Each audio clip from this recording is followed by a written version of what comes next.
qué consiste, y vamos a ir desarrollándolo en el transcurso de la mañana de manera calmada, de manera tranquila. Es un tema que nos va a ayudar de repente a centrarnos, a entender y comprender mucho mejor qué cosa es la filosofía, de qué trata la filosofía. Para tal motivo, te invito a que me acompañes en este tema, como te digo, la actitud filosófica, ¿no? Que es lo que vamos a desarrollar. Y siempre recordando, pues, que la filosofía está ligada con los griegos, ¿no? Definitivamente. Está ligada con los griegos. Creo que la semana pasada también tratamos de explicar eso. Pero también hay que entender cómo y por qué los griegos son a los que se les atribuye el desarrollo de esta denominada filosofía. Ok, entonces vamos a ver, me confirman por favor si tienen audio. Vamos a ver este primer videíto que nos va a ayudar a entender un poquito más este tema de la filosofía. Ok. A ver, quisiera consultar, antes de empezar, me están llegando mensajes me están llegando mensajes de admitir estudiantes. ¿Los admito o la persona encargada del salón se encarga de admitir a los estudiantes? Yo los admito, profesor. Ah, ok, listo. Ok, entonces ahí va.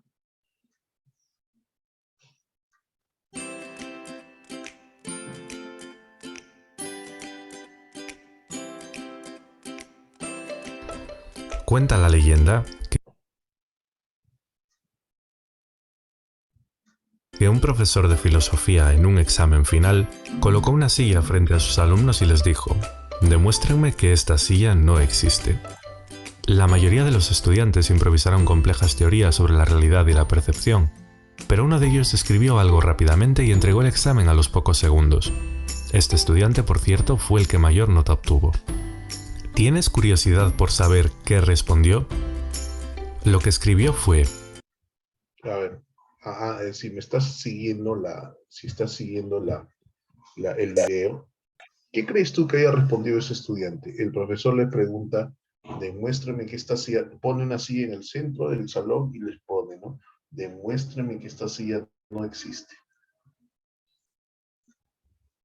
¿Qué crees tú que haya respondido el estudiante?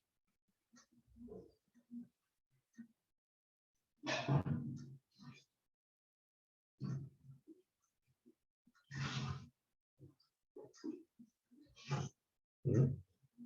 Les puso la silla ahí en medio, todos veían la silla. Pero la pregunta fue, demuéstrame que esta silla no existe. ¿Cómo demostrarías tú que esa silla que está ahí, que todos ven, no existe?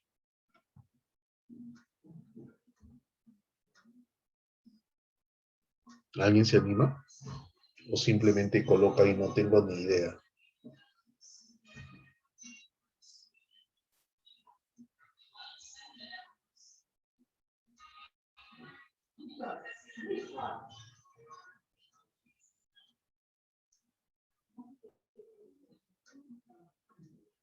No mirarla. Oh, buena voz.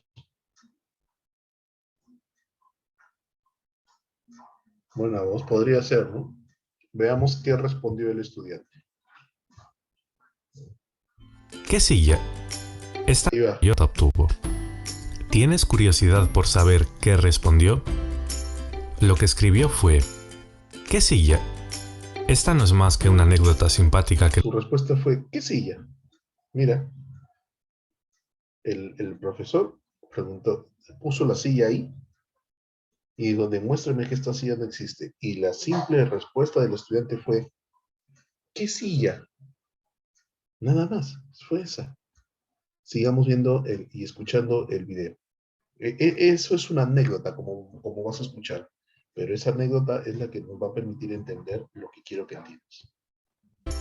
Lo que escribió fue... ¿Qué silla? Esta no es más que una anécdota simpática que nos sirve como excusa para hablar de la curiosidad que sentías hace un momento por saber cuál era la respuesta. La curiosidad es algo innato en nosotros. La manifestamos de muchas formas. La curiosidad nos hace pasarnos horas en Facebook fisgoneando fotos de nuestros conocidos, pero también nos lleva a querer adquirir conocimientos sobre el mundo que nos rodea. Los seres humanos de todos los tiempos nos hemos preguntado sobre temas como cuál es el origen del universo o qué significa ser un buen ciudadano. Lo que sucede es que tradicionalmente se buscaba la respuesta a estas preguntas en la fe religiosa, en fenómenos sobrenaturales, en lo que conocemos como mitos. Os pongo un ejemplo. Hesíodo creía que podía oír a unas musas que le dictaban la verdad absoluta sobre el origen del universo.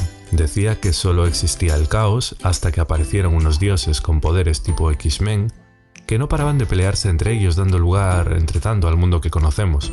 Como veis, no parecen explicaciones muy fiables, pero gran parte de la población las aceptaba y se las creía. Recordad que eso que nosotros llamamos mitología era su religión. Por suerte, en el siglo VII a.C. sucede algo decisivo para la historia del pensamiento. Un grupo de intelectuales fue abandonando las respuestas mitológicas tradicionales. No se conformaban con explicaciones imaginativas sobre dioses, sino que por primera vez investigaron, de forma racional y desacralizada, el origen y naturaleza del mundo. A esto se lo conoce como el paso del mito al logos. Logos en griego significa palabra y razón. Ya sabemos que la filosofía comenzó en el siglo VII a.C. Ahora tenemos que preguntarnos, ¿en qué lugar nació? La filosofía nació en Mileto, Jonia, una colonia griega en... ¿Qué tenía de especial este lugar para que se originara en él el pensamiento filosófico? ¿Fue casualidad o hay algo más? A continuación veremos algunas razones. Primera, tolerancia religiosa. La religión griega carecía de dogmas. No había un grupo de representantes religiosos amenazándote con cortarte la cabeza si decías algo que chocara con las creencias religiosas. Gracias a la tolerancia religiosa hay mucha libertad de pensamiento. Segunda razón. En este lugar y tiempo se producen muchos movimientos migratorios. Vivían en un ambiente cosmopolita, y el conocer a gente con culturas y formas de pensar diferentes les ayuda a ser personas con una mente abierta. Están acostumbrados a oír muchas ideas y puntos de vista. Puede haber ayudado el que en este momento se confeccionaran los primeros mapas. Se hicieron expediciones de reconocimiento del terreno. Los cartógrafos, las personas que hacen mapas, se dieron cuenta de que no había una correspondencia entre la geografía de los libros míticos como la Odisea y la realidad. Esto les hizo dudar de la veracidad de los mitos. Cuarta razón. También en este momento se empiezan a escribir las primeras legislaciones. Los legisladores se dan cuenta de que el pensamiento mítico es insuficiente para responder a las necesidades del pueblo. Y paralelamente, los intelectuales griegos se dan cuenta de que necesitan alejarse del pensamiento mítico para encontrar explicaciones sobre el mundo que les rodea. Otra razón es que gracias al comercio, algunos ciudadanos vivían acomodados pudiendo disponer de tiempo de ocio. Como de aquella no existía la televisión, pues se dedicaban a pensar. ¿Quién fue el primer filósofo? En general, se acepta que el primer filósofo fue Tales de Mileto. Le llamaban así porque era de Mileto. Él es el primer intelectual que intentó explicar el origen del cosmos, el principio del que se compone todo, sin recurrir a mitos, basándose exclusivamente en la naturaleza, inaugurando así la historia de la filosofía y de la ciencia, que al principio fueron lo mismo, aunque en la actualidad cada una tiene su ámbito de estudio propio. Si has asimilado bien este vídeo, tendrías que ser capaz de responder a las siguientes preguntas. Bueno, interesante para seguir trabajando este video, ¿no? Pero nos da mucha más información de la que yo quería resaltar, ¿no? Porque yo quería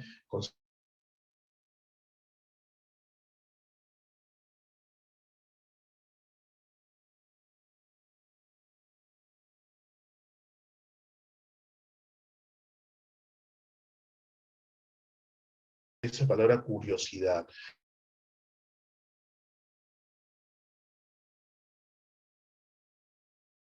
Asombro es la que lleva al hombre poco a poco a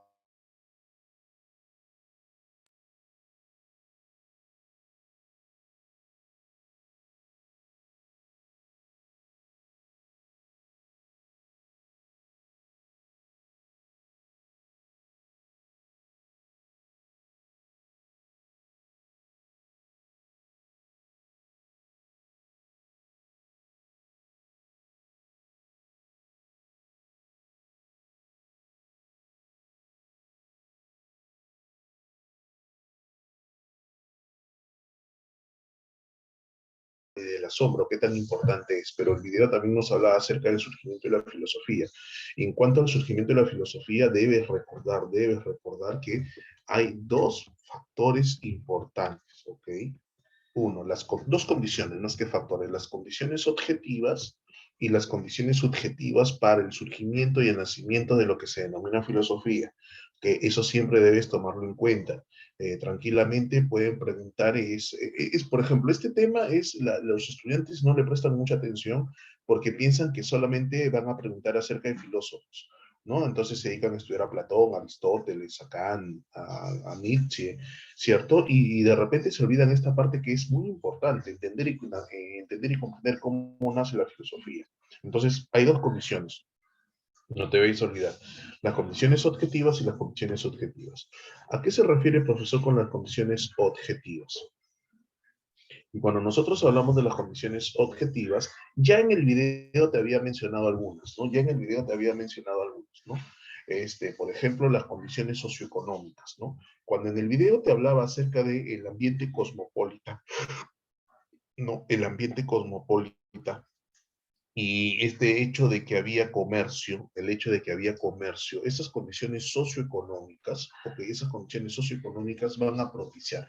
A ver, pongámonos a pensar. ¿Dónde nace la filosofía? Tradicionalmente se dice que la filosofía nace en Mileto, ¿cierto? Muy bien, en el puerto de Mileto. Ok. ¿Qué tiene Mileto? Y en el video lo decía, ¿qué tiene Mileto que hace que permite que la filosofía nazca? ¿Cierto? Y Mileto es un puerto. No te vayas a olvidar que Mileto no es una polis, creo que eso lo habíamos mencionado también la semana pasada. ¿Ok? El que no sea una polis quiere decir que está alejada del poder, de la centralización del poder, sobre todo religioso, sobre todo religioso.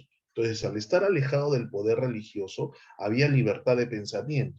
Había libertad de pensamiento, pero al ser un puerto, Mileto, hay intercambio cultural. Esas son las condiciones socioeconómicas. ¿Ok? Intercambio cultural, intercambio también de mercancía, pero hay intercambio sobre todo cultural. Hay una parte interesante del video, en el video, o en otro video también, hay varios videos con respecto a esto, que menciona el hecho de que, por ejemplo, los griegos tenían sus dioses, ¿cierto? Los griegos tenían sus dioses. Eso es muy bien sabido. La pregunta es, y quisiera que me respondas en el chat, ¿los griegos eran los únicos que tenían dioses? No, no. Entonces, en Mileto coincidían fenicios, egipcios, caldeos, sirios, distintas culturas, y cada cultura venía con sus dioses. La pregunta es, ¿por qué los dioses griegos tenían que ser los verdaderos dioses? Entonces, eso de una u otra manera lo que va a permitir es una cierta tolerancia, ¿no? Religiosa. Las condiciones políticas, ¿no? En el video menciona algo interesante. En el video menciona de que en cuanto a la legislación, por ejemplo, la legislación, si tú te basabas en las leyes establecidas por los dioses, pues esas leyes no eran del todo claras. Entonces, de esa manera no se podía establecer una legislación o leyes adecuadas que puedan regir la vida. ¿Ok? Entonces, profesor, pero entonces dígame, por favor, ¿por qué no en Egipto? ¿Por qué no en Fenicia? Justamente porque en esos lugares no se dieron esas condiciones socioeconómicas necesarias, no se dieron esas condiciones políticas, porque de una u otra manera, escúchame bien, porque de una u otra manera, en esos otros pueblos, todavía estaban muy ligados, muy arraigados, muy anexados al pensamiento religioso, no lograban desligarse. Entonces, en Mileto se dan esas condiciones, en este caso las condiciones objetivas, pero también tenemos nosotros las condiciones subjetivas. Y esas condiciones subjetivas tienen que ver con estas dos palabras que están relacionadas con la curiosidad, tanto el asombro como la admiración. ¿Cierto? Tanto el asombro como la admiración. Se atribuye la palabra asombro, esta capacidad de curiosear, de darse cuenta de las cosas, de tratar de encontrar explicaciones más racionales, ¿cierto? A Aristóteles. ¿Ok? Y la palabra admiración se le atribuye a Platón, mientras que para Aristóteles es el asombro, ¿ok? Es el asombro. Para Platón es la admiración, porque esas vendrían a ser las condiciones subjetivas. Ahora sí vamos a lo que nos interesa para la clase el día de hoy, ¿cierto? Esa actitud filosófica. ¿En qué consiste esa actitud filosófica? ¿Qué tuvo de común Tales de Mileto, Karl Marx, Friedrich Nietzsche, Ludwig Wittgenstein, es decir, todos los filósofos sabidos y por haber a través de la historia? ¿Qué de común tuvieron? ¿No qué de común tuvieron? Pues de común tuvieron que ellos desarrollan lo que probablemente no todas las personas desarrollamos, la actitud filosófica. La actitud filosófica, ¿correcto? Eh, pero la palabra actitud, ¿qué significa, no? Y podríamos decir que la actitud es la forma en que reaccionamos ante los eventos de la realidad, ¿no? La forma en que nosotros reaccionamos ante los eventos, ¿qué actitud tomamos, ¿no? Por ejemplo, ¿no? Se me ocurre, si nosotros ligamos el tema de lo que estamos conversando ahorita con la realidad peruana, con la realidad que estamos viviendo ahorita, ¿no? Por ejemplo, ¿qué actitud tomamos frente a esta condición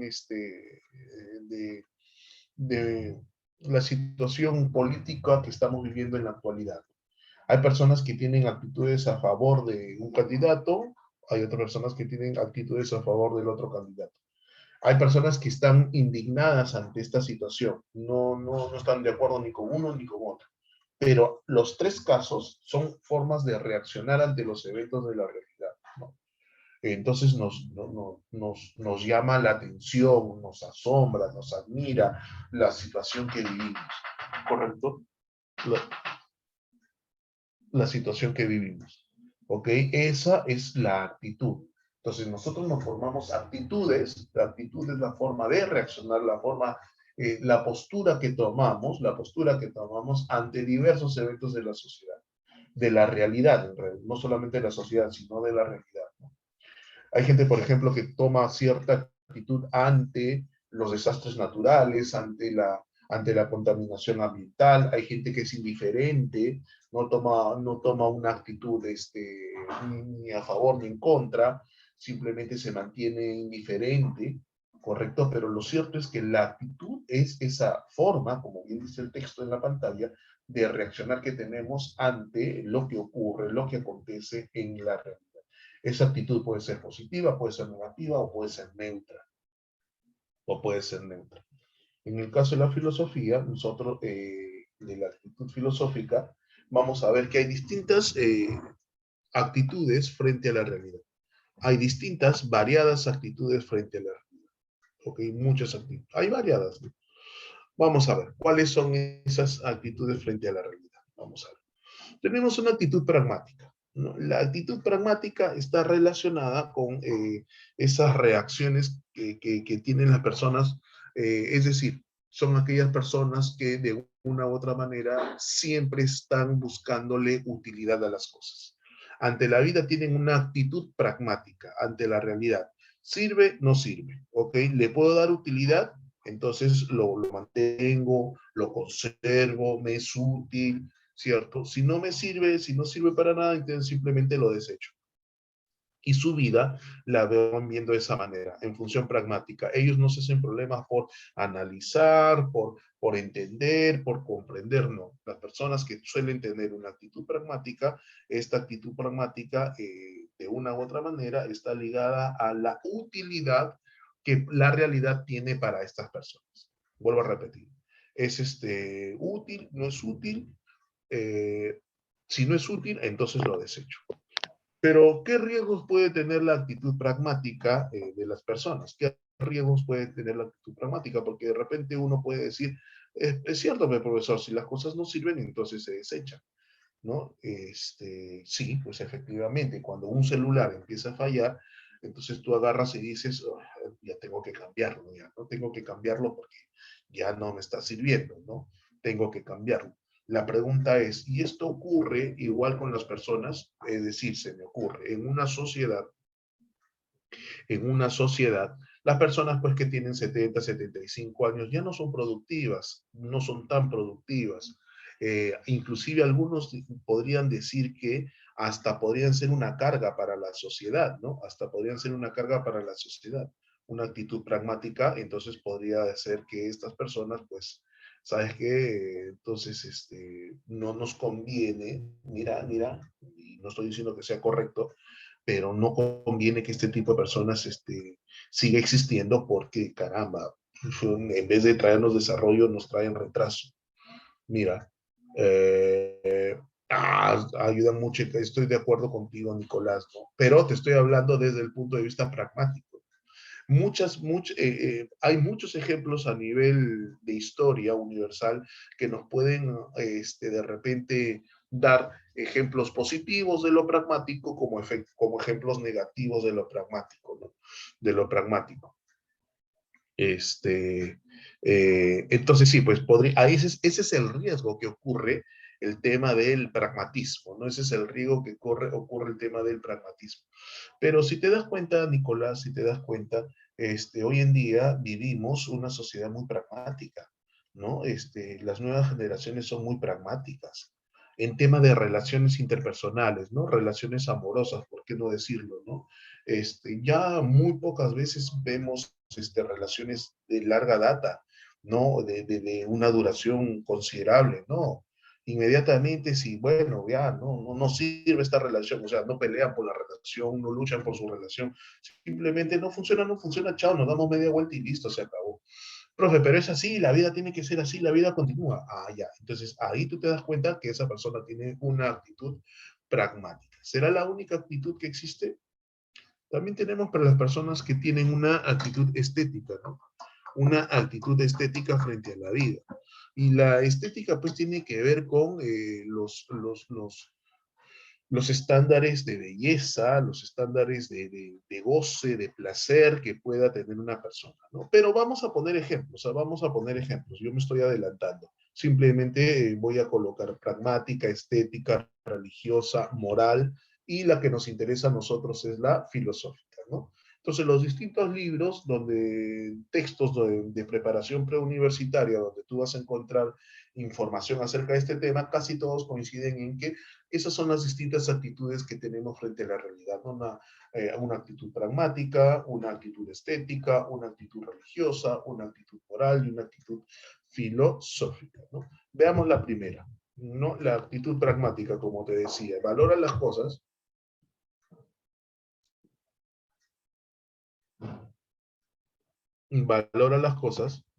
según su utilidad, ¿no? Según su utilidad. Y la gráfica también es interesante. ¿Por qué? Porque a nivel laboral, ¿cierto? Porque a nivel laboral, por ejemplo, y aquí mira, estábamos hablando hace un momento acerca de la situación política que vivimos en el país. Estos dos modelos económicos que para algunos están a favor, otros están en contra, ¿no? El modelo económico imperante, ¿cierto? Es el modelo económico de libre mercado, pero en este modelo económico de libre mercado, casi, no digo que sea así necesariamente, pero casi se percibe al ser humano como un elemento más del proceso económico. Y cuando este elemento del proceso económico ya no es útil, entonces simplemente chao, ¿no? Eso lo podemos ver en las grandes empresas, ¿no? Eso lo podemos ver en las grandes empresas, como el hecho de que sin mayor reparo, cuando un personal ya no es útil, entonces simplemente lo desechan, ¿no? El modelo socialista, si lo quieres llamar de esa manera, al contrario, ve a las personas de otra manera, ¿no? Porque entiende y comprende que son personas, hay que darle mejores condiciones de trabajo, qué sé yo. En ambos casos vemos que de una u otra manera tienen esta actitud pragmática porque valoran las cosas según su utilidad. Entonces, recomendación. Si es que viniese una pregunta de examen de admisión en San Marcos acerca de esto, para poder diferenciar, tú tienes que concentrarte que cuando me hablan de actitud pragmática, esta se concentra en el tema utilidad de las cosas o de las personas o de los animales, porque no también, ¿no? De los animales también no. O sea, lo tienes que generalizar así, ¿correcto? Estoy tratando de colocar distintos ejemplos para que se pueda entender. Y obviamente esa gráfica me hace referencia a la actitud estética, ¿no? Que está relacionada con lo que menciona la diapositiva. Muestra gozo ante algún aspecto de la realidad, ¿no? Son esas personas que son muy sensibles, por ejemplo, ¿no? Y que de una u otra manera, esas personas, por ejemplo, que gozan viendo un ocaso, un ocaso. El ocaso es la caída del sol, el sunset que le llaman, ¿no? Entonces disfrutan, gozan los aspectos de la realidad, ¿no? ¿Cierto? No es solamente obras de arte, no solamente son pinturas, no solamente son esculturas, sino sucesos, eventos que les cause gozo, placer de la realidad, ¿no? Obviamente está muy relacionado al tema artístico, definitivamente, pero no solamente está relacionado al tema artístico, ¿ok? Ahora, cuando hablamos de estética, recuerde usted también que hablar de estética implica hablar de armonía. Esa es una palabra también que está íntimamente relacionado a estética, armonía, ¿ok? Decimos que algo es estético cuando es armonioso, cuando hay armonía. Los pitagóricos, por ejemplo, y seguramente dentro de pocas semanas vamos a desarrollar la teoría pitagórica. Los pitagóricos, por ejemplo, para ellos, el orden, la simetría, es lo que causa placer. Orden, simetría, estética. Orden, simetría. Entonces, ahí está, por ejemplo, ¿no? Ahora, si hablamos de arte, no todos los artistas piensan de la misma manera, porque, por ejemplo, posturas modernas, no, hay pinturas que no tienen sentido, no tienen orden, pero es arte para ellos. ¿Y por qué tienen esa actitud estética? Porque les causa gozo. Entonces la palabra gozo, así como la palabra utilidad está relacionada con la palabra pragmática, en el caso de la estética está relacionada a la palabra gozo. Sin embargo, hay algo interesante. Ocurre lo mismo con el caso anterior pragmático y con el caso estético. Pregunta, profesor, pero lo que es práctico, lo que es útil para ti, de repente para mí no. ¿Cierto? Para usted no, pero para mí sí, igualito. Lo que le causa gozo a usted, profesor, tampoco, no necesariamente le causa gozo a mí. Entonces, no estamos hablando aquí de cuestiones generales u objetivas para todos, ¿ok? Tiene que ver mucho lo subjetivo, lo individual de cada uno. Lo cierto es que si te causa gozo, entonces estaríamos hablando de una actitud estética. Que lo que te cause gozo a ti no necesariamente me cause gozo a mí, eso es cierto. Por lo tanto, no sería, hay preguntas en examen de admisión que coloquen, ¿no? Verdadero o falso de los siguientes enunciados, ¿no? Y te colocan un enunciado con respecto a que la actitud estética o pragmática o cualquiera de ellas es la misma para todos los individuos, verdadero o falso. La respuesta sería falso, ¿no? La respuesta sería falso. Pregunta, ¿me están entendiendo hasta acá?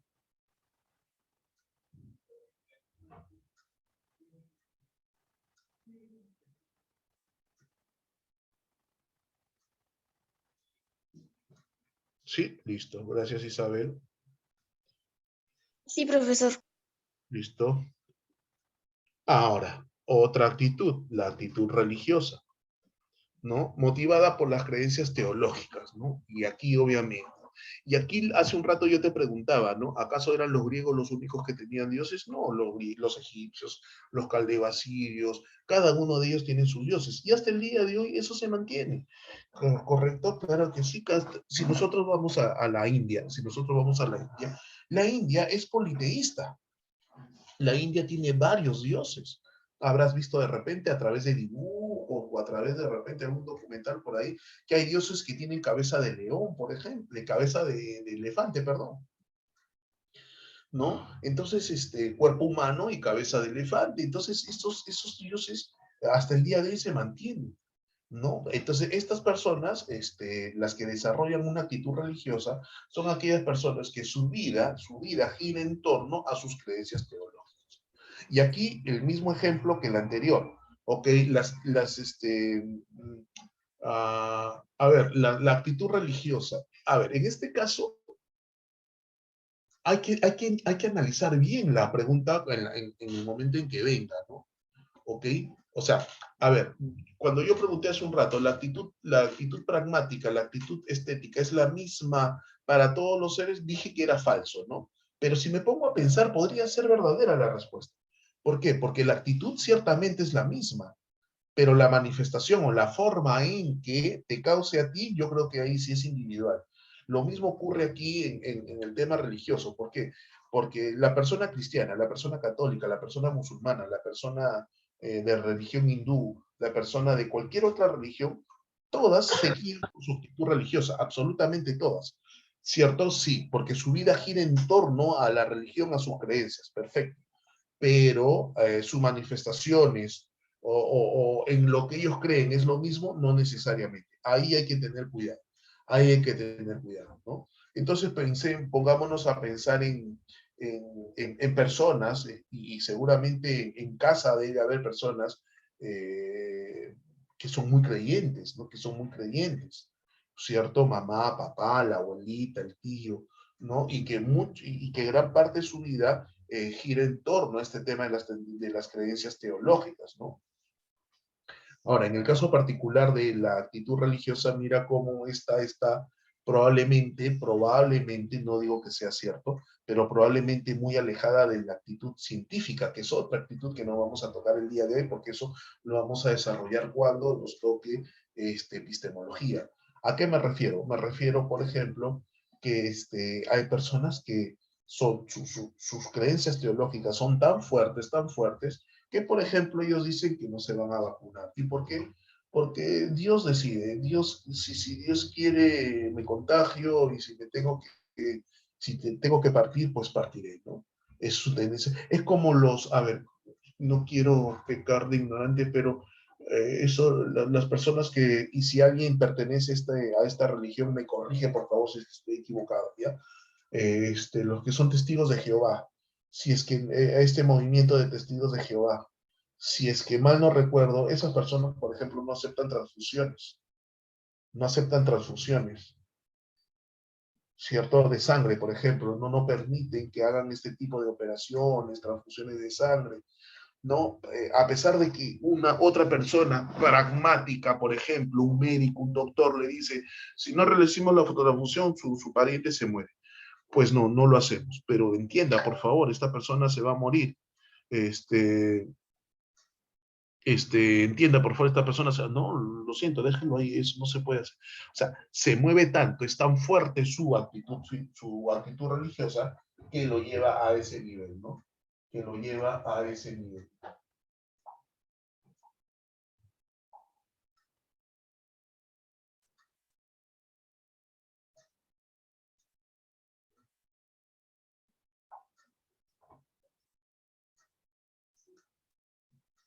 ¿Mm? ¿Se entendió? Ese es en cuanto al tema de la religión. Actitud moral. No, la actitud moral. Igualito, ¿no? El tema de la actitud moral. Hay personas que su vida gira en torno, su actitud gira en torno, o que sus reacciones ante la realidad gira en torno a lo que es correcto, lo que es incorrecto, lo que se debe hacer y lo que no se debe hacer. Ahí está la gráfica, está clarita, ¿no? El bien y el mal, lo correcto, lo incorrecto, como quieras denominar. ¿Cierto? Eso vendría a ser la actitud moral. También y también es súper complicada. ¿Por qué? Porque resulta, pues muchacho, resulta que ¿quién determina qué es lo correcto, qué es lo incorrecto? ¿Quién te dice a ti que lo que estás haciendo está bien o está mal? ¿No? Y aquí otra vez entramos en esa, profe, entonces hasta el momento no se sabe qué es lo que se debe hacer. Ese es el gran, no problema, pero esa es la vida, pues, muchachos, esa es la vida. ¿Quién te dice a ti que es útil o no es útil? ¿Quién te dice a ti que es bello o no es bello? ¿Quién te dice a ti que es esa religión es la correcta o la incorrecta? ¿Quién te dice a ti que ese acto es bueno o es malo? ¿Quién? Pero son actitudes. La sociedad lo puede establecer, Isabel, sí, pero ¿qué sociedad, Isabel? ¿Por qué? Porque, porque por ejemplo, ¿no? En determinadas sociedades, consumir marihuana no es malo, por ejemplo. Inclusive está legislado, ¿ok? Tanto para medicinal como para divertimento, ¿no? Como divertimento. Entonces, de repente, para una sociedad tan conservadora como la peruana, como la limeña, entonces eso que se dé llama la atención, ¿no? Entonces, oye, ¿cómo van a hacer eso? Y aquí nos metemos en camisa de once varas.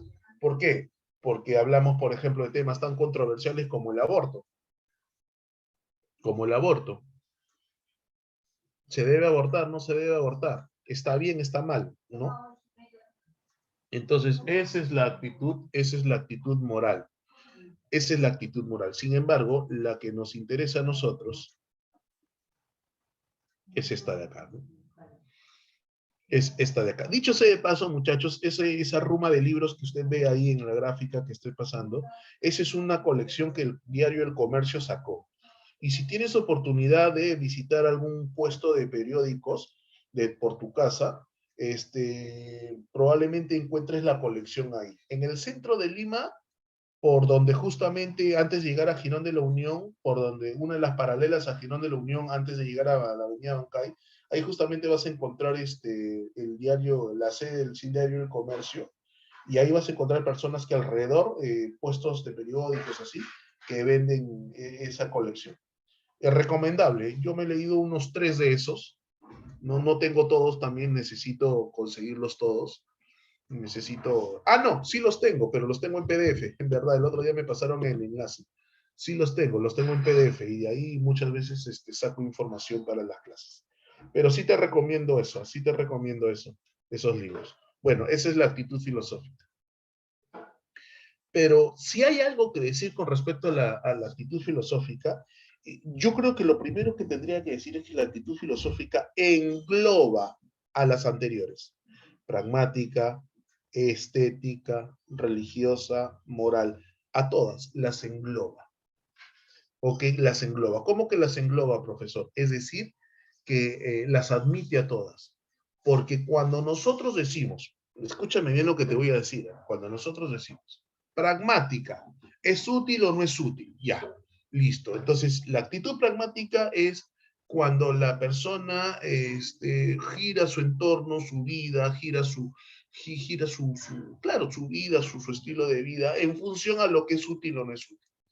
Hasta ahí es la función de la actitud pragmática. Pero cuando preguntamos, un ratito, profesor, pero cuando nosotros preguntamos, ¿pero qué es útil? ¿A qué le llamas tú útil? ¿Por qué para ti esto es útil y por qué no es útil? ¿Por qué la utilidad no es necesariamente igual para todos? Ahí ya entramos a una actitud filosófica, cuestionadora. Cuando nosotros hablamos de la actitud estética, ¿no? Y hablamos de el goce, ¿no? Esa reacción, esa sensación de goce que nos genera la realidad. Hasta ahí esa actitud estética. Pero cuando preguntamos y cuestionamos, pero ¿por qué lo que te causa gozo a ti no le causa gozo a los demás? ¿Por qué lo que te causa gozo a ti es situaciones extremas? Se me ocurre, ¿no? Hay gente, por ejemplo, que lo que es estético para ella son situaciones que están colindantes con la muerte. Entonces la pregunta es, ¿por qué eso? ¿No? ¿Qué es lo que te llama la atención? Eso y esa actitud filosófica. Lo mismo ocurre con la actitud religiosa y con la actitud moral, ¿no? ¿Por qué para ti, por qué el consumo de marihuana se me ocurre, ¿no? ¿Por qué esto que para nosotros es inadecuado, por qué para ti es adecuado? ¿Qué es lo que hace que algo sea adecuado? ¿Qué es lo que hace que algo sea inadecuado? En el tema del aborto, por ejemplo. Entonces, por eso te digo, es la actitud filosófica es esa disposición natural por conocer la realidad tal como es y cómo es que funciona. Aristóteles, por ejemplo, decía que la filosofía, y eso lo vamos a ver seguramente en clases posteriores, porque alguna vez San Marcos ha preguntado también por definiciones de filosofía de los distintos filósofos, y para los distintos filósofos la filosofía no es la misma para todos. Okay, o sea, me refiero que no tienen la misma definición de filosofía. Para Aristóteles era la búsqueda, la filosofía es la búsqueda de los principios primeros de toda la realidad, ¿no?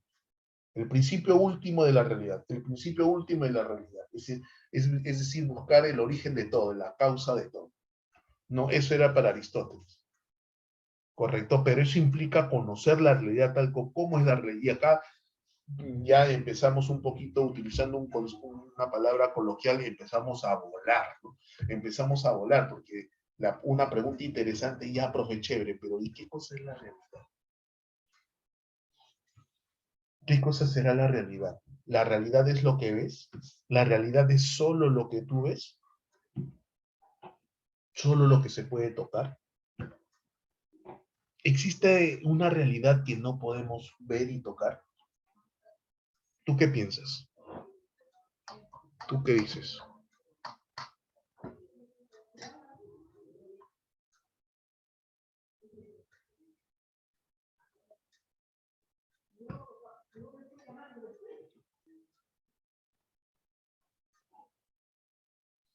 ¿Tú qué piensas? ¿Tú qué dices? ¿La realidad es solamente lo que vemos y lo que tocamos?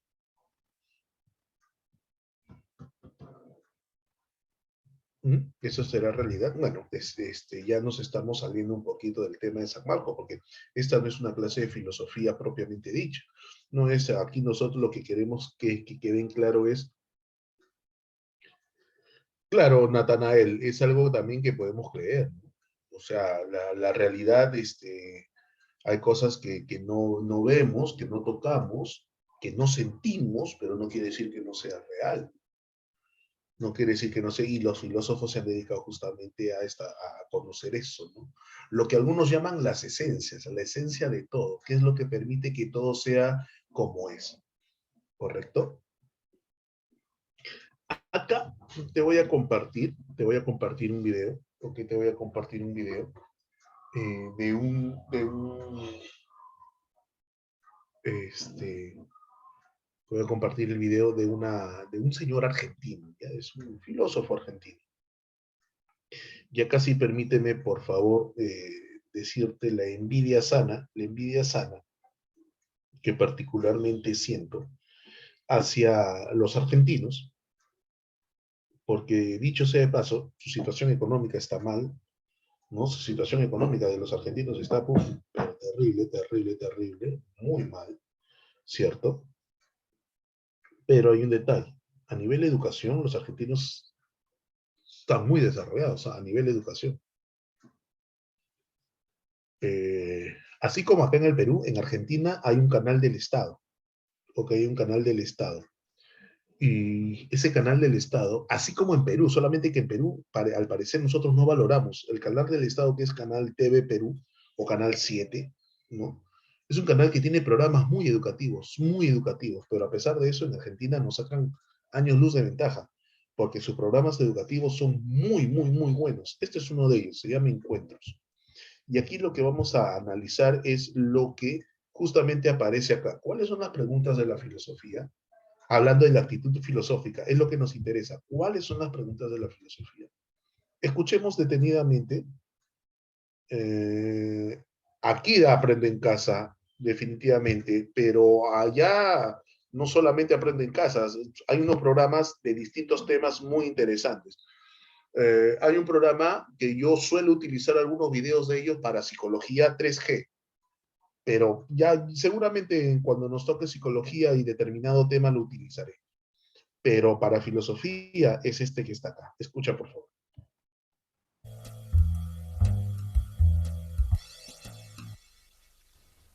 Tenemos que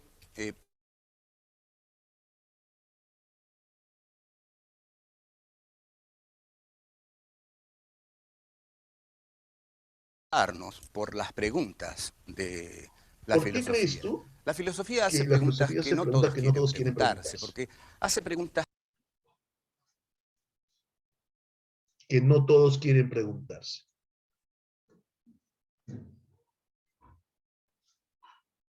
¿Por qué crees tú que la filosofía hace preguntas que no todos quieren preguntarse?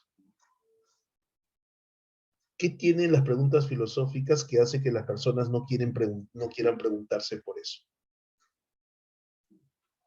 De eso también trata la clase el día de hoy, ¿eh? Vamos a seguir desarrollando, vamos a seguir explicando. que en realidad toda la existencia humana, el entero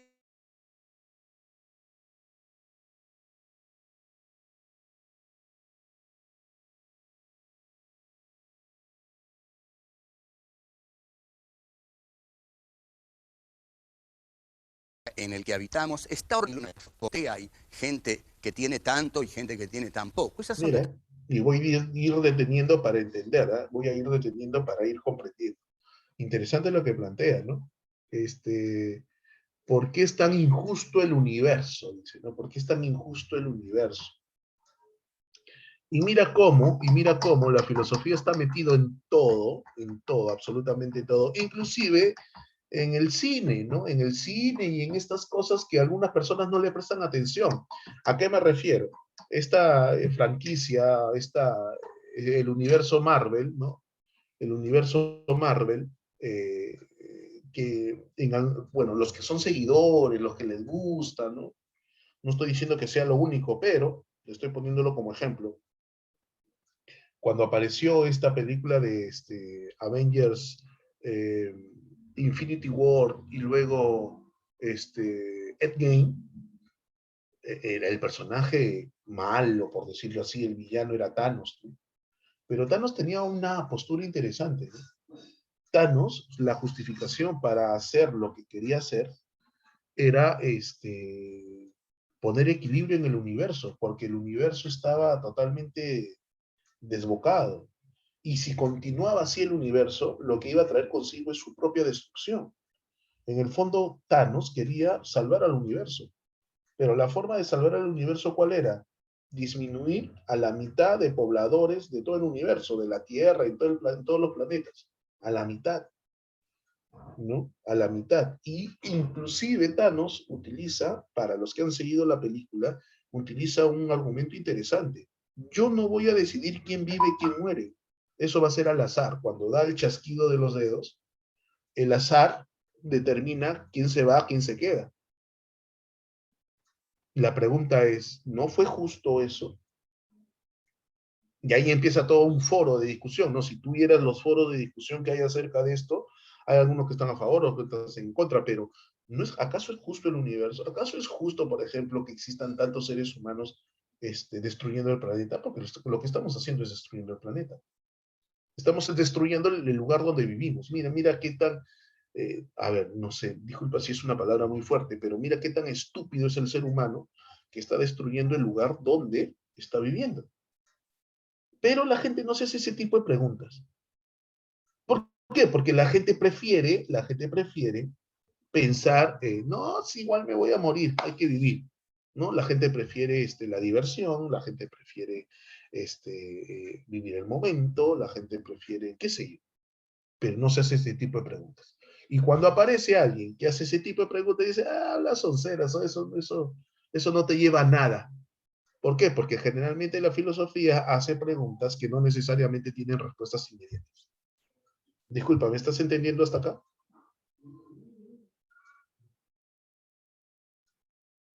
¿Aló? Ok, listo. Continúo. Determinadas preguntas, pero son preguntas filosóficas y son preguntas que han nacido, digamos, de una determinada filosofía.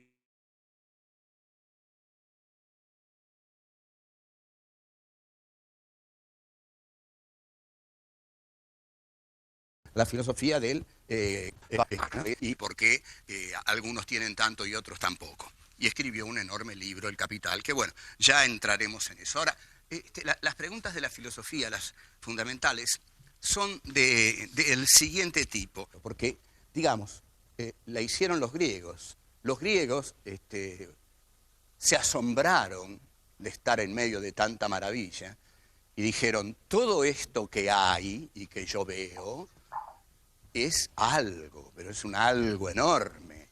Y si en lugar de todo esto no hubiera nada, si en lugar de esto no hubiera nada, entonces esa pregunta surge del asombro. Pero hay otra pregunta fundamental que inaugura la modernidad del capitalismo y es la que hace René Descartes en 1637 en uno de los textos más bellos de la historia de la filosofía, El discurso del método, que cualquiera lo puede comprar y lo puede leer en 1 hora, 2 horas. Y la pregunta de Descartes no surge del asombro, surge de la duda, y vamos a ver cuánto tiene que ver con nosotros. Un día este señor, Descartes, simplemente dijo, voy a dudar. Bien, eso fue revolucionario. No hay nada más revolucionario que plantarse un día ante toda la realidad y decir, bueno, yo voy a dudar de todo, ¿eh? No me vendan más buzones, no quiero que me convenzan más. Yo voy a dudar de todo. ¿De qué dudó Descartes? Descartes dudó de toda la teología medieval. Dudó del aristotélico tomismo, del tomismo aristotélico. Dudó de las verdades evangélicas. Dudó de la Inquisición. Dudó, en última instancia, de Dios. ¿Por qué dudó de Dios? Antes de continuar, habla de Renato Descartes, definitivamente. Menciona el libro de Renato Descartes llamado La duda metódica, ¿cierto? Donde él plantea la duda que es importante. La filosofía nace también a partir de la duda. Cuando el hombre se asombra, ¿no? Siguiendo lo que nos dice el caballero, se asombra, sí, pero también en algún momento pone en duda. Los griegos ponen en duda los griegos filósofos. No, los griegos filósofos, hablemos de Tales, hablemos de Anaximandro, de Anaxímenes, de Sócrates, de Platón. Los griegos dudan de los dioses. Entonces, nuevamente reforzamos, y a estas alturas del partido, estudiante que no entiende y no comprenda esto, simplemente no está prestando atención. Los griegos empiezan a dudar de esto que se llama mágico mítico religioso. Y esa es la gran diferencia de los griegos con los egipcios, con los caldeo-asirios, con los hindús, con los chinos, con todos. Esa es la gran diferencia, que duda la duda. Entonces, la actitud filosófica trae consigo asombro, la actitud filosófica trae consigo duda, la actitud filosófica trae consigo complejidad, ¿no? La actitud filosófica, esas preguntas filosóficas, ¿ok? Que hacen que la persona, justamente el video dice, ¿no? Pocas personas, o no todas las personas, se atreven a hacer ese tipo de preguntas. Porque, vuelvo a repetir, no dan una respuesta exacta. Si yo te pregunto a ti, no sé, se me ocurre, ¿por qué el Perú, no? ¿Por qué el Perú está en esta situación en la que vivimos? De repente hay una respuesta para eso, de repente. Y cuando aparezca esa respuesta, digamos, oh, ya, listo, esa es la respuesta y por eso estamos como estamos. Pero la filosofía no hace ese tipo de preguntas. La filosofía hace preguntas un poco más profundas, más complejas, ¿ok?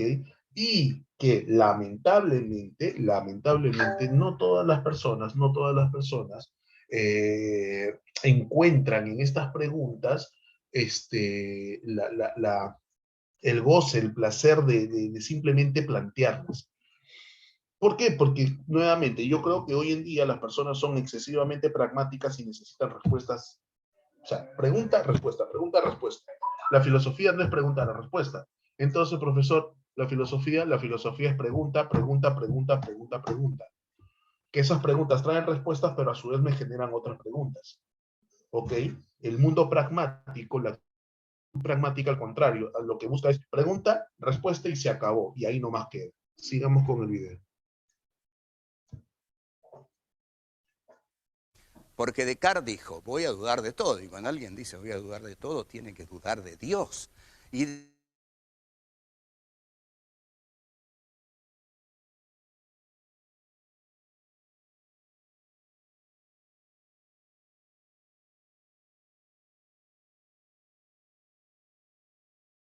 1630 pensar con mayor libertad, de donde vemos que el pensamiento requiere de la libertad para ejercerse.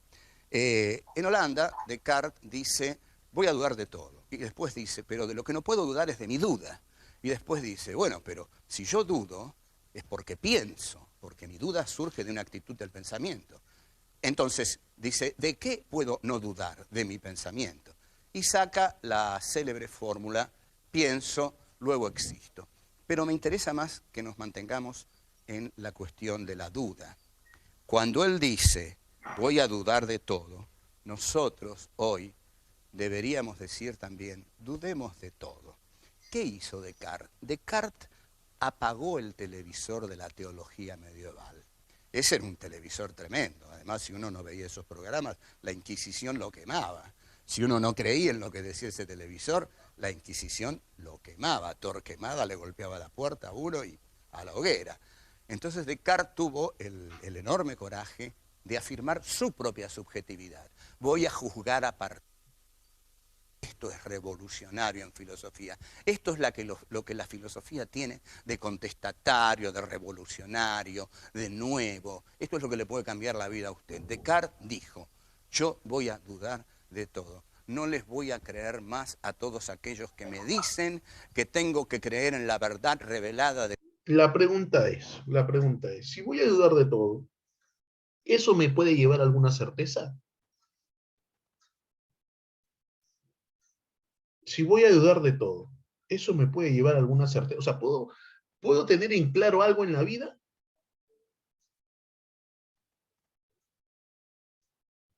Claro, Julio, claro, claro. Yo estoy de acuerdo un poquito con Julio, ¿ah? Porque acá hay un detalle. Porque alguien te podría decir, entonces si dudas de todo, entonces no hay nada cierto en la vida, pues porque todo lo dudas, todo lo cuestionas. Pero es que no es que tengas que encontrar una respuesta. O sea, aquí lo que el personaje o la persona que te está hablando, lo que no te quiere decir es que dudes por dudar. En el caso de Descartes, y cuando nos toque hacer Descartes, ahí vas a entender esta parte. Probablemente vuelva a utilizar este video, aunque este señor tiene otros videos explicativos muy interesantes. Pero en el caso específico de Descartes, en el caso específico de Descartes, Descartes duda para llegar a la certeza. Porque la duda de Descartes no es, no te creo, dudo, no es así, no creo que sea así, porque no es así. Entonces, profesor, lo que va a hacer Descartes, en el caso particular de Descartes, lo que va a hacer Descartes es dudar para que a partir de ahí llegue a una certeza. ¿Cómo? Con su método. ¿Cuál es su método? El método de la duda metódica. Es decir, procedimientos estrictamente matemáticos, porque está muy ligado a la matemática, estrictamente matemáticos para llegar a la certeza. Pero me estoy adelantando, porque de aquí a que lleguemos a Descartes nos falta bastantes semanas, pero me estoy adelantando. Lo importante, lo que tienes que extraer acá es que este señor nos está diciendo lo importante que es la duda. Pero y cuando tú escuchas que dice que hay que dudar y dudar, y eso es revolucionario, sí, pero no solamente es dudar por dudar. La filosofía te tiene que llevar a encontrar respuestas, pero no una respuesta única.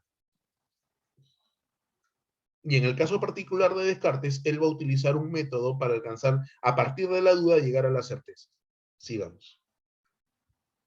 De Dios, que la Iglesia es la encargada de bajarla a la tierra y de aplicarla a través de sus grandes inquisidores. No, dijo Descartes, voy a dudar. Y al hacerlo, apagó entonces ese televisor de la teología medieval.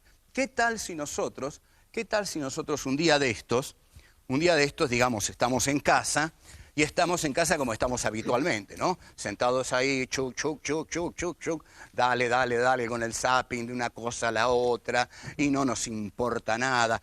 ¿Qué vemos? Vemos una catástrofe, vemos el hambre, vemos la tortura, vemos la guerra, vemos a las modelos, vemos todos los traseritos, por decirlo así. En un programa de televisión, uno de filosofía, uno dice trasero en lugar de culo. Pero los vemos así abusivamente, nos tiran con todo eso, pasan de una cosa y quedamos así idiotizados hasta que nos dormimos. Bueno, lo que hace Descartes es, bueno, basta con esto.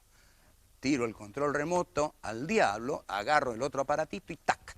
Apago el televisor y empiezo a pensar, estoy dudando de eso, yo estoy dudando de eso, porque en realidad todo ese vértigo creo que me lo están tratando de meter a mí, en mi conciencia. Y yo no quiero que mi conciencia sea el vértigo que me están vendiendo. Quiero que mi conciencia sea libre y piense mis problemas. Entonces comienzo a dudar, yo voy a dudar de eso. Y cuando comienzo a dudar, comienzo a ser libre. Libre, porque solo una conciencia crítica es libre. No hay libertad. Esa parte es brutal e importante. Cuando dudas, cuando cuestionas, y eso es la actitud filosófica, dudar, cuestionar, reflexionar, te hace una persona libre. Ahora, ¿qué entendemos por libertad? No es hacer lo que nos da la gana, no es eso, pero te hace una persona libre. Eso es lo que hace la filosofía con las personas. Muchas personas preguntan, ¿y para qué sirve la filosofía? Para hacerte libre.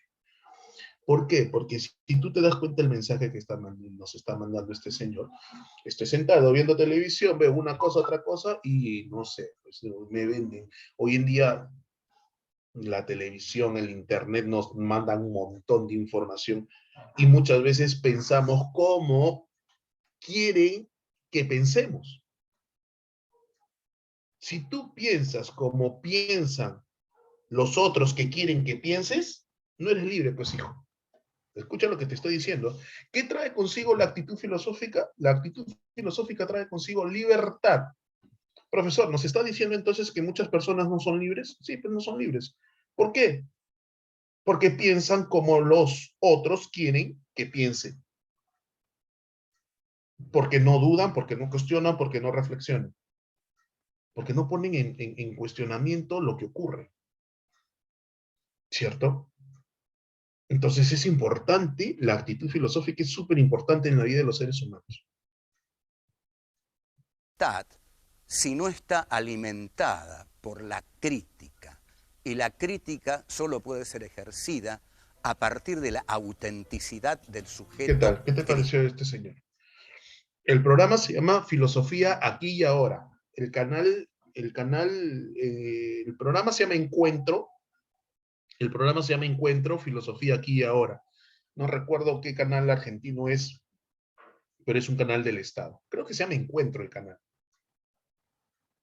Pero es un programa muy cultural, muy cultural. Y te vuelvo a repetir, ya hace varios años lo tengo registrado este señor, y son muy didácticos cuando habla de Marx, cuando habla de Nietzsche.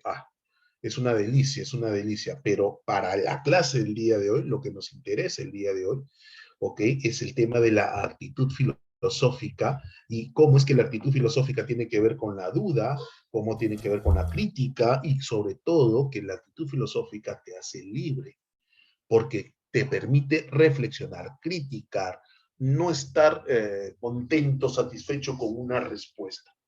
Ciertamente porque las personas no siguen una actitud filosófica, pudiendo hacerla, ¿sabes? Pudiendo hacerla, pudiendo desarrollarla. ¿Por qué? Porque no, al parecer, y esto es una especulación, al parecer las personas se contentan en el mundo en que viven, y no se cuestionan si ese mundo en el que viven es el mundo real, es un mundo verdadero. Pregunta, ¿se está entendiendo hasta acá? Sí, profesor. Listo. Entonces, ¿qué características tiene la actitud filosófica a partir de lo que estamos observando tanto en el video como en información que podemos tener en los textos? Entonces, la actitud filosófica tiene básicamente esas características: totalizadora, analítica, crítica, innovadora y busca soluciones, ¿no? Totalizadora, porque como te pregunto, ¿no? Aquí la pregunta, ¿qué es la realidad? Y la realidad es solamente lo que toco, lo que veo, lo que siento. No, no, la realidad inclusive es aquello que es metafísico. Y recuerda que la palabra metafísica significa más allá de la material, más allá de lo físico, más allá de lo material. Dios es metafísico, por ejemplo. Las esencias son metafísicas, por ejemplo, ¿no? ¿Qué es lo que hace que el ser humano sea ser humano? Nos estamos preguntando por la esencia humana, ¿no? ¿Qué es lo que hace que la realidad sea realidad? ¿No? Estamos hablando de la esencia de las cosas. Ya, entonces, cuando dice totalizadora, abarca todo, aspectos pragmáticos, estéticos, morales, religiosos, banales, ¿por qué no? También, o sea, la actitud filosófica diserta acerca de todo, o sea, no se concentra solamente en algún tema en particular, en todo, en realidad en todo, ¿ok? En todo. ¿Por qué es analítica? Y es analítica porque cuando estudia la realidad, o sea, la realidad es todo, ¿no? Es totalizador. Y entenderás y comprenderás, si le pudiéramos dar una dimensión, es enorme, ¿no? Si pudiéramos darle una dimensión, pues es enorme la realidad. Pero vamos a dividirla para poder entenderla. Por eso es analítica, estudia la realidad a partir de sus elementos. A partir de sus elementos. Entonces, porque el análisis implica, cuando yo tengo un todo, divido el todo en sus partes, ¿correcto? Entonces la filosofía va disgregando esa realidad que es total, la va disgregando, la va analizando y la va disgregando, ¿no? Estudia la realidad a partir de todos sus elementos. Es analítica. Recuerda que el análisis es una operación racional, es una operación mental que consiste en dividir el todo en sus partes. Cuando tú divides el todo en sus partes, lo que estás haciendo es un análisis. ¿Ok? Lo que estás haciendo es un análisis. ¿Ok? Crítica, como bien decía el ponente, ¿no? Como bien decía la persona del cual hemos visto el video.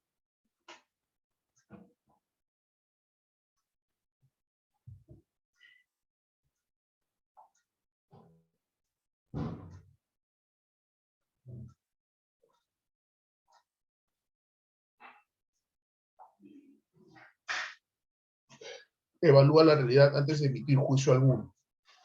Criticar, ¿qué implica criticar? Juzgar, ¿no? Evaluar, juzgar. Cuando uno evalúa, va juzgando, ¿no? Por ejemplo, cuando a ti en el colegio te evalúan, ¿no? En el colegio te evaluaban y sacabas un 13, un 14, el profesor te decía, Fernández, no has estudiado mucho, ¿qué ha pasado? Cuando sacabas un 18, 19, 20, excelente Fernández, muy bien, estás haciendo las cosas adecuadamente. Te está juzgando, ¿cierto? Te está juzgando. A partir de lo que se evalúa, se juzga. Entonces la filosofía es crítica porque evalúa y a partir de esa evaluación juzga. Es correcto, es incorrecto, está bien, está mal, se debe de hacer, no se debe hacer.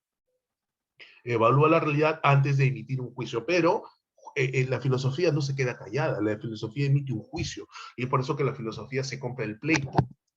La filosofía se compra el pleito. Cuando la filosofía se preguntas tan complejas como ¿Dios existe? Ahí se está jugando, hay algunas personas que son extremadamente creyentes dirán, ¿cómo puedes poner en duda eso? Eres un hereje, eres un malcriado. La filosofía se compra el pleito. ¿Por qué? Porque es crítica, porque critica a la realidad, a toda la realidad. ¿Ok? No es que le falte el respeto, no es que falte el respeto, simplemente, ¿ok? Pone en juicio, en tela de juicio, si eso que se afirma es real o no es real. Está juzgándolo. Innovadora. ¿Por qué es innovadora la actitud filosófica? Porque busca nuevas ideas.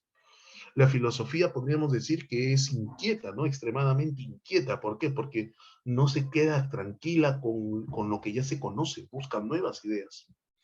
No busca nuevas ideas, la filosofía está constantemente buscando ideas, pero también busca soluciones. Y acá de repente algunos dirán, profesor, pero ¿cómo va a decir eso que busca soluciones? Si usted mismo ha dicho que la filosofía no es pregunta-respuesta. La filosofía es pregunta, respuesta, pregunta, respuesta, pregunta, respuesta. ¿Cierto? ¿Por qué, profesor? Porque genera más que respuestas exactas, genera más preguntas y más preguntas. Entonces, ¿qué solución? Lo que pasa es que no son soluciones inmediatas, no son soluciones prácticas, son soluciones trascendentales. Soluciones, como te decía, ¿no? Una pregunta interesante es, ¿por qué la persona, o sea, por qué una persona que hace filosofía está buscando constantemente respuestas, ¿no? Está buscando constantemente conocimiento, porque lo hace libre, porque lo hace libre, porque piensa por sí misma. Entonces, ahí hay una solución al problema de la humanidad. ¿Por qué las personas deberían hacer filosofía? ¿Cuál es la solución? La solución es que al hacer esto se hace libre, ¿cierto? Al hacer esto se hace libre. ¿Y por qué se hace libre? Porque piensa por sí misma. Entonces no estamos buscándole la solución a la pobreza, por ejemplo, ¿no? Porque eso sería, viene un economista, viene un sociólogo, conversan, papá, ya tenemos la solución. Listo, pero la filosofía va más allá de eso. Busca soluciones trascendentales, no soluciones pragmáticas. Hay un libro, ¿no?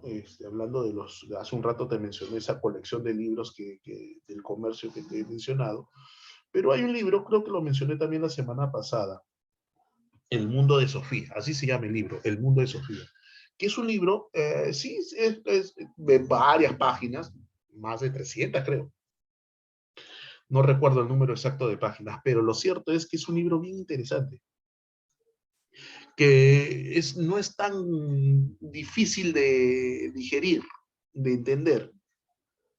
Habla acerca de la historia de la filosofía. Y este libro, que es recomendable sobre todo para los que se inician en el curso de filosofía y probablemente para ti, estudiante preuniversitario, te puede ayudar bastante este libro, El mundo de Sofía, hace mención al inicio de la diferencia entre un niño y un adulto. Y ahí está la diferencia también de la actitud filosófica. Esa actitud filosófica, las personas cuando van creciendo la van perdiendo. Cuando uno es niño, la actitud filosófica la tiene innata, la mantiene. Se mantiene la actitud filosófica. Esa capacidad del ser humano de criticar, ¿no? de buscar, de encontrar respuestas, ya esa actitud filosófica se va perdiendo. ¿Y cuál es cuál es la explicación de por qué se va perdiendo esa actitud filosófica? Porque nos vivimos habituales, nos habituamos al mundo. Si tú recuerdas el video que has visto, Este,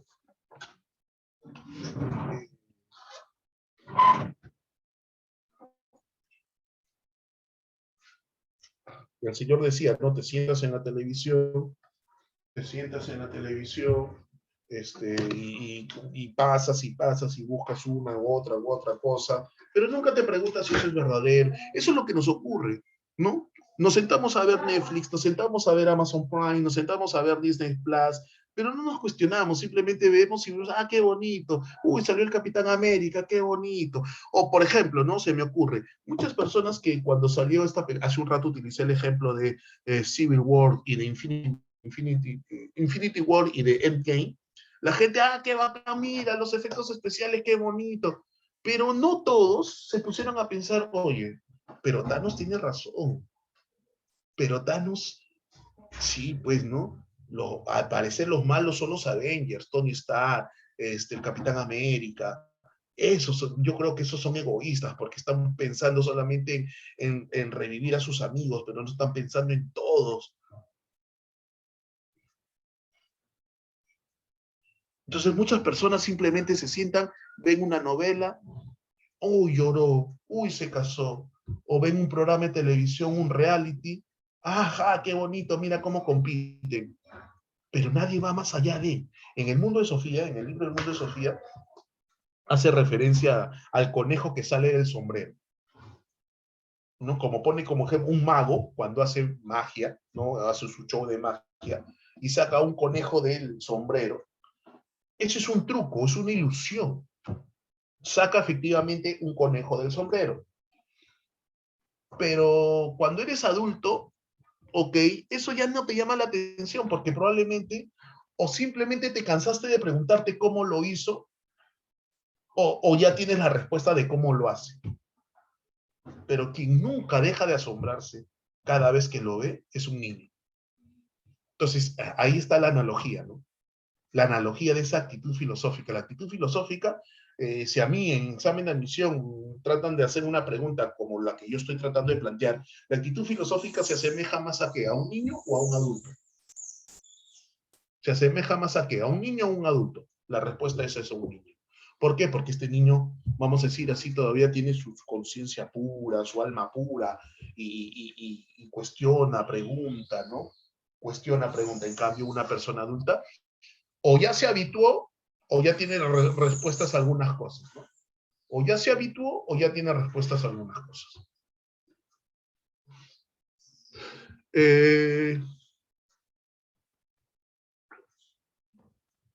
Otra cosa importante aquí a analizar es, ya profe, ya creo que más o menos estoy entendiendo, profe, ¿qué diferencia hay entre filosofía y ciencia?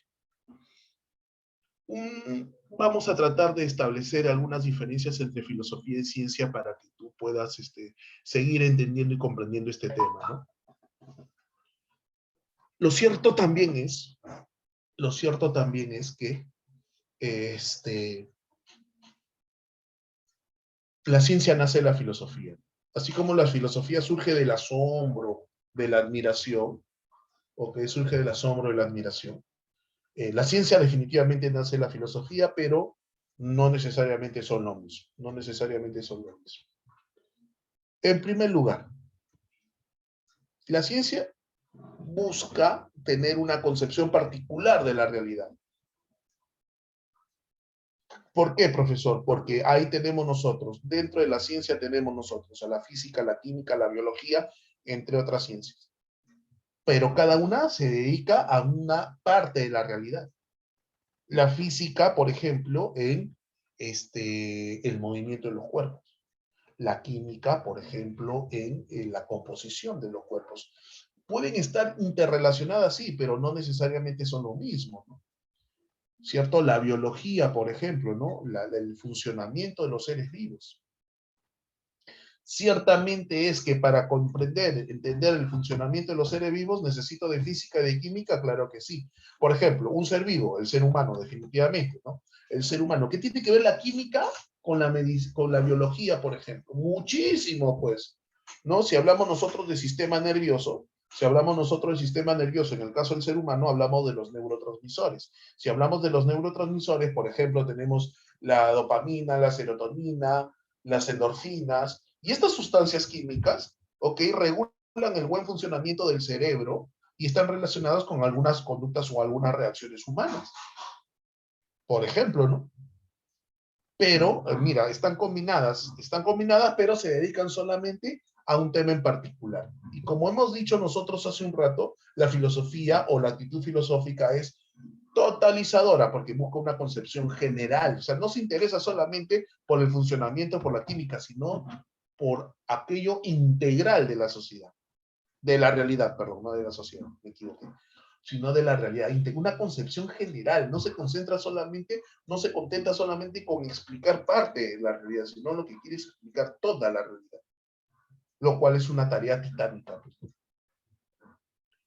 En segundo lugar, la ciencia se fundamenta en la experimentación. O sea, para que un conocimiento sea científico, tiene que ser, tiene que ser sometido a experimentación. Tiene que ser sometido, para que un conocimiento sea verdadero, ¿cierto? La ciencia lo somete a experimentación. El tema de las vacunas, por ejemplo, ¿no? El tema de las vacunas que hemos estado nosotros viendo hasta el día de hoy, ¿no? Han sido sometidas a experimentación. Han sido sometidas a experimentación. Entonces, todo conocimiento científico es sometido o se fundamenta en la experimentación. La filosofía no experimenta en el sentido estricto de experimentación. ¿Qué implica la experimentación? La manipulación de elementos. La filosofía no trabaja con eso. La filosofía es reflexiva y crítica. Ahora, ¿la ciencia es reflexiva y crítica? Ciertamente sí. La ciencia sí, también es reflexiva y crítica. Ciertamente, pero se basa básicamente en la experimentación. Básicamente en la experimentación. O sea, puede reflexionar, puede criticar, pero si no está sometido a experimentación, no será un conocimiento. En cambio, la filosofía no. La filosofía basa en la reflexión y en la... Recuerda que la crítica implica la evaluación y a partir de esa evaluación emitir un juicio. En tercer lugar, la ciencia busca la precisión y exactitud. El conocimiento científico tiene que ser preciso y exacto en el sentido de que busca respuestas a soluciones, respuestas claras y precisas. Cuando se habla de las vacunas, por ejemplo, ¿no? La Pfizer, la AstraZeneca, la Sinopharm, cuando se habla de todas estas vacunas, por ejemplo, algunas tienen 95% de efectividad, otras tienen 70 y tantos por ciento de efectividad, ¿cierto? Pero lo que se busca es eso, llegar, por ejemplo, al 100% de efectividad, busca eso, sigue buscando, ¿no? Hasta llegar a una vacuna. Claro, la estamos utilizando porque querramos o no siguen siendo efectivas, pero el día que algún laboratorio encuentre una vacuna que sea 100% efectiva, caramba, ahí dirá, apostemos por esta. Busca la precisión y la exactitud. La filosofía no. La filosofía, al cuestionar, al reflexionar, al criticar, no busca exactitud, busca incrementar su conocimiento, incrementar su nivel de entendimiento de la realidad. ¿La ciencia se acerca a una sola conclusión? La filosofía no. No, la filosofía puede tener muchas conclusiones a partir de un mismo problema. Puede sacar muchísimas conclusiones. La ciencia no. Por eso se dice que las ciencias son exactas. Pues. Por eso se dice que las ciencias son exactas. La filosofía no tiene ese grado de... El que no pretenda tener, el que no tenga ese grado de exactitud, no quiere decir, repito, no quiere decir que tengamos que descalificar a la filosofía, ¿no? Ahora, recuerda que toda ciencia nace en la filosofía. Hay un buen ejemplo, tienes la química. La química, anteriormente, ¿qué cosa era? La alquimia. La astronomía, antes, ¿qué cosa era? La astrología. ¿No? Entonces, poco a poco se fueron convirtiendo en ciencia. ¿Ok? Pero nacen de la especulación filosófica. Pregúntame bien, ¿me están entendiendo hasta acá?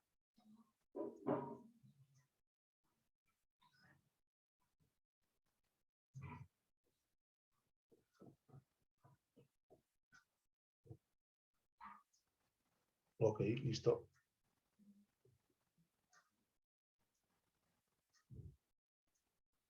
Veamos las condiciones para que una persona o que para que se desarrolle la actitud filosófica. O sea, en otras palabras, ¿qué diferencia un filósofo de un científico, un filósofo de una persona común y corriente, por decirlo de alguna manera, ¿no? Sin afán de desmerecer, sin afán de desmerecer. O sea, la persona que desarrolla una actitud filosófica debe ser una persona que no, utilizando un término criollo, que no se casa con nadie. Utilizando un término criollo que no se casa con nadie. Es decir, que no tenga prejuicios. Un prejuicio es un juicio preestablecido, ¿cierto? Entonces, la persona que hace filosofía, la persona que desarrolla una actitud filosófica debe ser una persona que no tenga, que no tome partido por uno y por otro, ¿no? Que no tome partido por una postura o por otra postura, no, sin prejuicios. Tiene que ser una persona que tenga definitivamente un afán investigativo. Como el niño inquieto que, que no se queda contento con una sola respuesta. Ok, que no se queda contento con una sola respuesta. ¿Correcto? Ese es las condiciones que debe tener toda persona que desarrolle una actitud filosófica. Que debe generar su propia visión de la realidad, ¿no? Su propia visión de la realidad. Yo creo que muchas veces el ser humano lo que pretende, de manera muy soberbia, ¿no? Muy soberbia, a veces los seres humanos pecamos de soberbios, es que lo que yo planteo es la única verdad y que todos deberían aceptar lo que yo planteo, la visión que yo tengo. Y no, pues no necesariamente es así. Una persona, por ejemplo, que tiene una actitud religiosa, tranquilamente también puede tener una actitud filosófica. No están separadas, ¿no? La persona que tiene actitud pragmática, estética, moral, religiosa, en el fondo también puede ser que desarrolle esta actitud filosófica. Lo que sucede, muchachos, lo que sucede es que las personas creo que no les gusta, no sé si está bien empleado el término no les gusta, o no logran desarrollar, al parecer, algunos dicen, yo creo que concuerdo mucho con ello, que a las personas les da miedo pensar. A las personas les da miedo, porque obviamente una actitud filosófica implica reflexión, y la reflexión es pensar, pero a muchas personas les da miedo pensar. Las personas prefieren que los otros le digan qué hacer, cómo pensar, cómo vivir. Entonces no tienen una propia visión. Por lo tanto, no tienen actitud filosófica. Voy a recurrir a Platón en estos momentos. Para los que saben algo de Platón, obviamente. Si tú no sabes nada de Platón, tranquilo, porque lo voy a volver a repetir cuando nos toque desarrollar teoría platónica.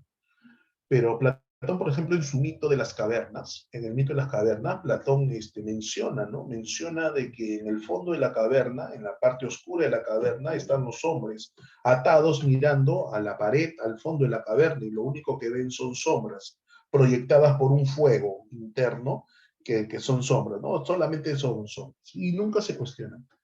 Lo voy a resumir. Platón dice que uno de esos hombres logra zafarse de las ataduras y sale de la caverna. Al salir de la caverna, okay, obviamente no hay oscuridad, sino hay luz. Esa luz representa el conocimiento, la verdad. Y esta persona cuando llega a descubrir la verdad dice, qué bacán, esta es la verdad. Pero en ese momento esa persona dice, pucha, pero mis amigos están en la oscuridad, mis amigos están en la ignorancia. Voy a bajar a llamarlos, ¿no? Para que salgan y descubran la verdad también. Pero cuando este hombre regresa, este personaje regresa a tratar de disuadir a sus compañeros que salgan de la oscuridad, los compañeros lo terminan matando. ¿Por qué? Porque están acostumbrados a esa realidad y no pueden entender y no pueden comprender o no quieren comprender de que existe una verdad. Y como están tan habituados a esto, te denigran, te humillan, te insultan. En el caso de Platón, en el mito de Platón dice que lo terminan matando. Claro, entonces, ¿qué pasa? ¿Qué ocurre cuando nosotros, en este mundo 2021, en este mundo contemporáneo, invitamos a las personas a pensar, ¿no? Y nos dicen, no, este candidato tiene la verdad, no, esta candidata tiene la verdad. Y cuando tú le cuestionas y les preguntas, pero ¿por qué crees que pasa eso? ¿No piensas que hay suficientes pruebas para no creer en él? ¿O suficientes pruebas para no creer en él? Y entonces pones a cuestionar, La gente es recontra apasionada y te tilda y te llena de adjetivos terribles, ¿no? No quiero especificar, pero te llena de... ¿Por qué? Porque no reflexiona la gente. Y la gente simplemente se deja llevar por lo que dicen los demás. Pero no ponen, o sea, no tienen propia visión. Y recurriendo a lo que vimos en el video, por lo tanto, no eres libre, porque no tienes tu propia visión. Clases de actitudes filosóficas. Hay básicamente dos clases de actitud filosófica. La actitud espontánea y la actitud académica. La actitud filosófica espontánea y la actitud filosófica académica. Vamos a representar la actitud filosófica espontánea como la que cualquier persona puede desarrollar. Cualquier persona se puede cuestionar, se puede preguntar qué es la vida, existe Dios, existe el bien, existe el mal. Cualquier persona, tuyo, cualquier persona se puede cuestionar, ¿cierto? Cualquier persona. Pero a partir de la actitud filosófica espontánea, debería, no siempre es así, debería nacer la actitud filosófica académica. ¿Y qué implicancia, qué diferencia tiene, profesor? Es que la actitud filosófica académica sigue ciertos procedimientos para poder reflexionar, para poder criticar. Al estilo Descartes, ¿no? En el caso de Descartes, como bien mencioné hace un rato, no voy a detallar exactamente en qué consiste el método cartesiano, porque esta clase no corresponde a ello, pero sí debo decirte que Descartes, cuando dice duda, pero duda de manera metódica. ¿Qué implica metódico? Siguiendo ciertos pasos y estos procedimientos. El filósofo es el que desarrolla una actitud filosófica académica. Y este filósofo no es cualquier persona que duda por dudar, sino que su duda la va a llevar lo va a llevar por ciertos métodos reflexivos que permite un mejor raciocinio de la realidad, un mejor entendimiento de la realidad.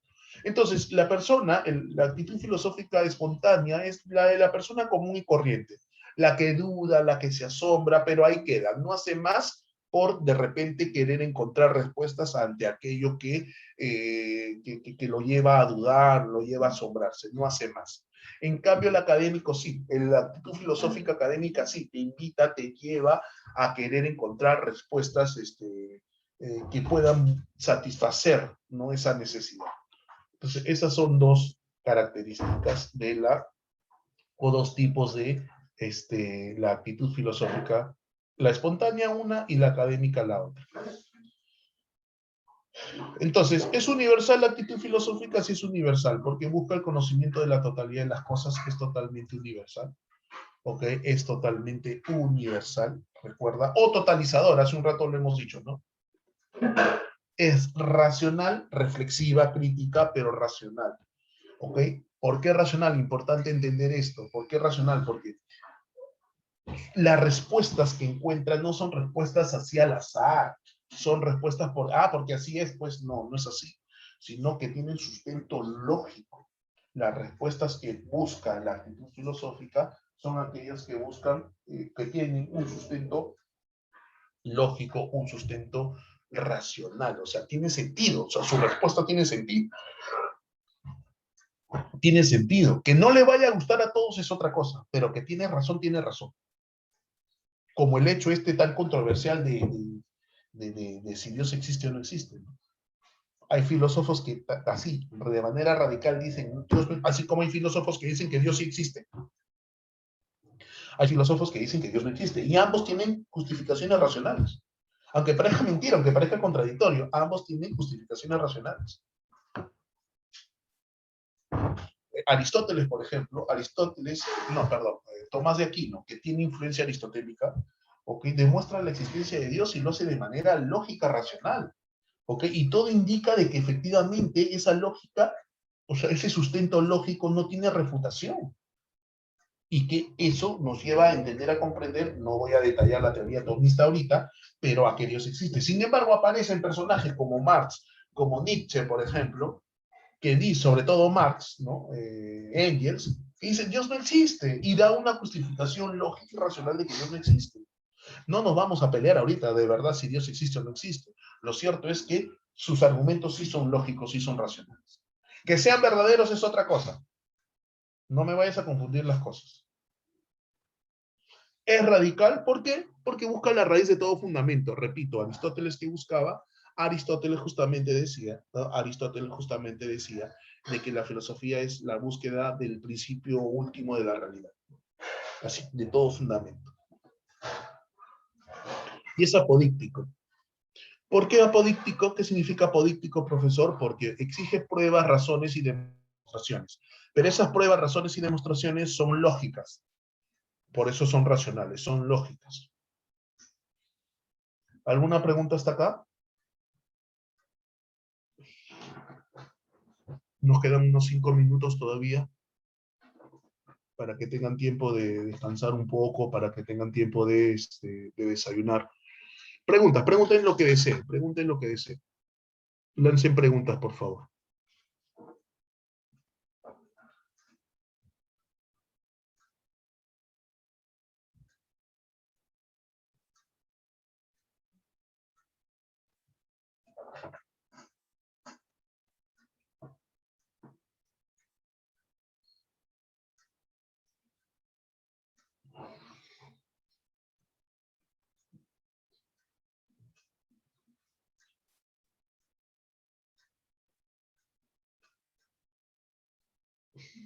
A ver, muchachos.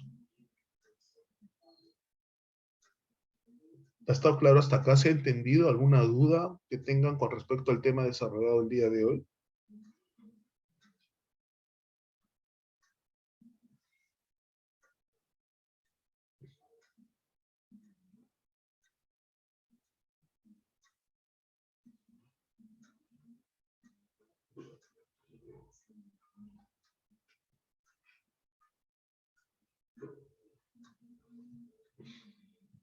¿Aló, chicos?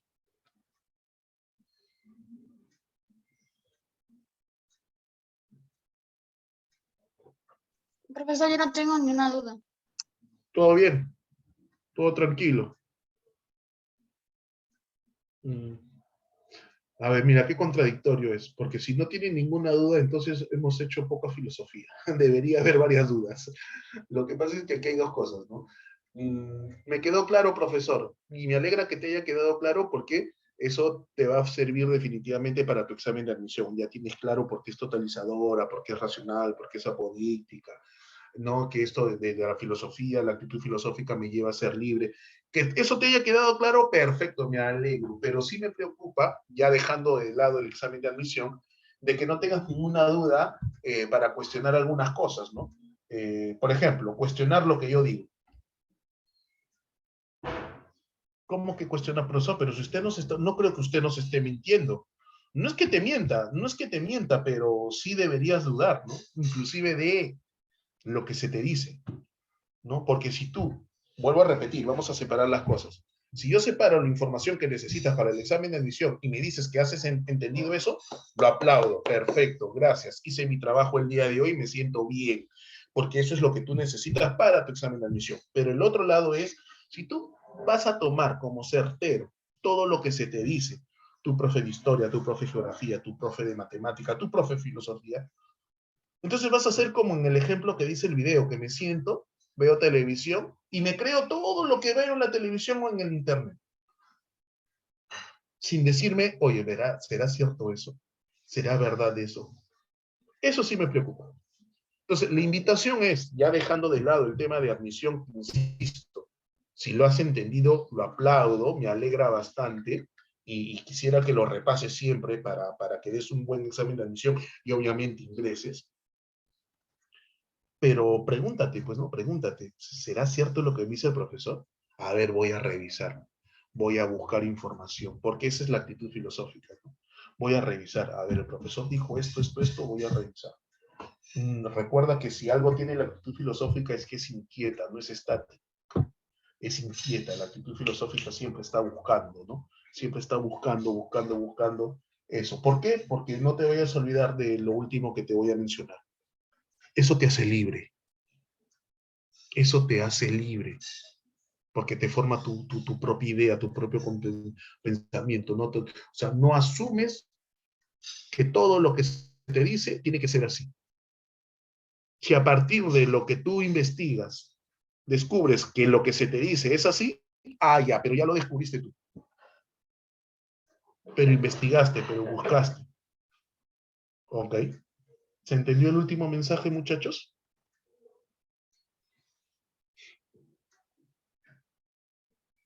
¿Sí? Entonces la invitación es a siempre cuestionarse, a siempre reflexionar. No seamos simples borreguitos que seguimos al rebaño. ¿Ok?